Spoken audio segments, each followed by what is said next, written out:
तो आज हम एक नई वीडियो के साथ में उपस्थित हैं। लास्ट वीडियो हमने आभासी प्रतिबिंब के बारे में जाना था और आज हम जानेंगे गोलीय दर्पण क्या होता है। गोलीय दर्पण कांच के खोखले का बह का काटा गया भाग होता है। इसके एक तल पर पारे की कलई तथा लाल ऑक्साइड का पेंट होता है, जबकि दूसरा तल परावर्तक तल होता है। ये दो प्रकार के होते हैं। यहाँ पर गोलीय दर्पण से मतलब होता है कि कोई भी, देखो, तीन प्रकार के दर्पण होते हैं। पहला होता है उत्तल दर्पण, अवतल दर्पण और समतल दर्पण। समतल दर्पण बिल्कुल सीधा होता है, जबकि गोलीय दर्पण कुछ इस प्रकार से होते हैं। पहले में पेंट इधर की तरफ होता है और परावर्तन इधर की तरफ होता है। दूसरे में पेंट इधर की तरफ होता है, परावर्तन इधर की तरफ होता है। आप समझते हैं उत्तल दर्पण और अवतल दर्पण होते क्या हैं। तो दो प्रकार के होते हैं दर्पण, यानी गोलीय दर्पण। पहला अवतल दर्पण, दूसरा उत्तल दर्पण। अवतल दर्पण को बोलते हैं कॉनकेव मिरर। अवतल दर्पण में क्या होता है, इस दर्पण में परावर्तन दबे हुए तल से होता है। क्या होता है, इस दर्पण में परावर्तन दबे हुए तल से होता है और इसके भीतरी तल को परावर्तक तल कहते हैं। ठीक, तो इसमें परावर्तन देखो, यहाँ पर अवतल दर्पण है ये, और परावर्तन क्या हो रहा है, दबे हुए तल से हो रहा है। उभरा हुआ तल बाहर की ओर है, जबकि दबा हुआ तल अंदर की ओर है। ठीक है, अब हम समझते हैं कि उत्तल दर्पण क्या होता है। तो इस दर्पण में परावर्तन उभरे हुए तल से होता है, अर्थात गोला का बाहरी तल परावर्तक तल होता है। देखो यहाँ पर इसमें परावर्तन जो हो रहा है वो उभरे हुए तल से हो रहा है। ठीक है, गोलीय दर्पण से संबंधित कुछ परिभाषाएं। वक्रता केंद्र क्या होता है, देखो, उस गोले के केंद्र को जिसका कि दर्पण एक भाग होता है, वक्रता केंद्र कहते हैं। इसे सी से प्रदर्शित करते हैं। देखो, इस वाले गोले का भाग है ये दर्पण, तो ये जो केंद्र दिखाई दे रहा है आपको, ये वक्रता केंद्र कहलाएगा। वक्रता त्रिज्या, देखिए वक्रता त्रिज्या क्या होती है, उस गोले की त्रिज्या जिसका कि दर्पण एक भाग होता है, वक्रता त्रिज्या कहलाती है। इसे आर्क से प्रदर्शित करते हैं।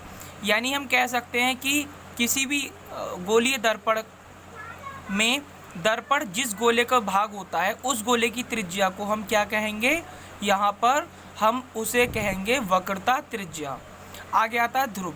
दर्पण के परावर्तक तल के मध्य बिंदु को ध्रुव कहते हैं। इसे P से प्रदर्शित करते हैं। देखो यहाँ पर ये पूरा दर्पण दिखाई दे रहा है, ये इसका मध्य बिंदु है। इसे हम क्या कहेंगे, यहाँ पर ध्रुव कहेंगे, इस मध्य बिंदु को। आगे आता है मुख्य अक्ष, प्रिंसिपल एक्सिस। दर्पण के ध्रुव तथा वक्रता केंद्र को मिलाने वाली रेखा दर्पण की मुख्य अक्ष कहलाती है।